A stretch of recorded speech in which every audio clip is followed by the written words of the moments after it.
Beleza, minha gente? Vamos lá para a resolução de mais uma questão de quantidade de movimento e impulso. Só que nessa questão, pessoal, nós vamos ter que trabalhar com o conceito vetorial da quantidade de movimento e com o conceito vetorial do impulso. Então vamos lá, vem comigo. O funcionamento de um gerador eólico é baseado na interação entre as suas pás e o vento. Nessa interação, as pás do gerador funcionam como defletor para a massa de ar incidente.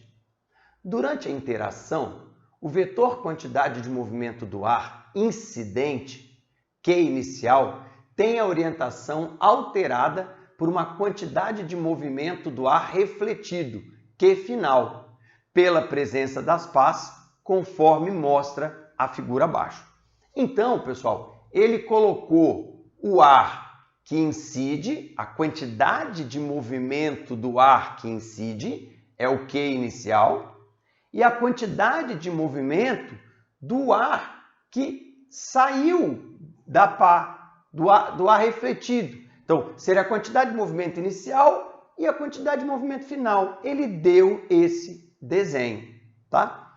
Depois que ele falou isso tudo, ele fala assim: a variação da quantidade de movimento da massa de ar incidente sobre as pás faz com que elas girem em torno do seu eixo, gerando energia elétrica.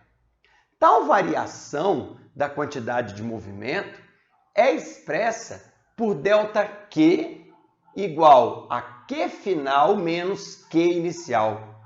Repara que isso não é uma subtração, 3 menos 2 igual a 1. Não, isso aqui não é uma subtração escalar, isso é uma subtração vetorial.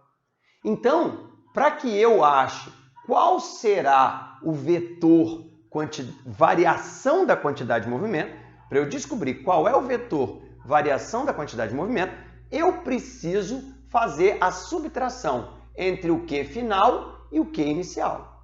Aí ele fala, nesse sentido, a composição de vetores que melhor representa a variação da quantidade de movimento do ar, tá? Então, eu quero saber qual é o conjunto que representa a variação da quantidade de movimento do ar. Ele já te deu a dica.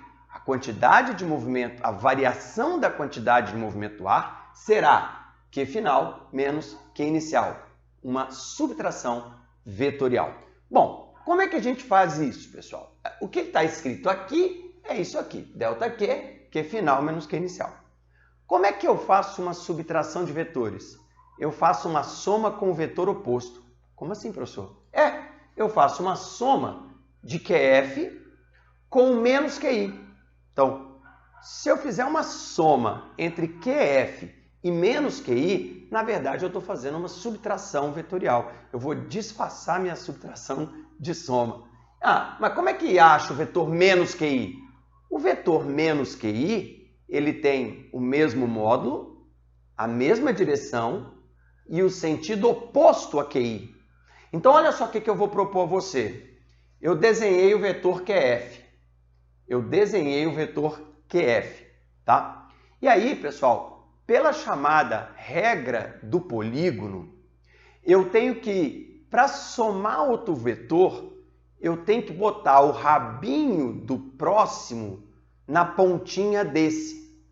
E qual vetor que eu vou somar? Menos QI. Então, observa uma coisa. O QI é para a direita. Mas eu não vou somar QF com QI. Eu vou somar QF com menos QI. E aí eu vou, então, colocar o menos QI aqui. Mas, professor, o QI é para a direita. Sim, o QI é para a direita, mas o menos QI é para a esquerda. Feito isso, pessoal, o resultado da soma de QF com menos QI é um vetor que vai do rabinho do primeiro até a setinha do último. Aquilo ali vai ser a soma de QF com menos QI. E a soma de QF com menos QI é igual a variação da quantidade de movimento. Com isso, se você olhar as alternativas, ó, aqui aqui e para cá. A letra C é a alternativa que está semelhante ao meu desenho que está ali, tá bem? Então, eu fiz uma variação da quantidade de movimento, mas usando o conceito vetorial da quantidade de movimento. Professor, quando é que precisa usar o conceito vetorial? Se a quantidade de movimento envolve mudança na direção do movimento, eu preciso fazer uma análise vetorial. Se a variação da quantidade de movimento envolve apenas mudança no valor da velocidade e não na direção, a direção não muda, vai mudar só o valor da velocidade. Aí eu não preciso fazer uma análise vetorial, eu uso aqueles macetes de chamar velocidade para um lado positiva e velocidade para o outro lado negativo. É essa forma de fazer. Tudo bem, gente? Então, com isso, alternativa letra C, alternativa correta. Valeu, galera. Até a próxima.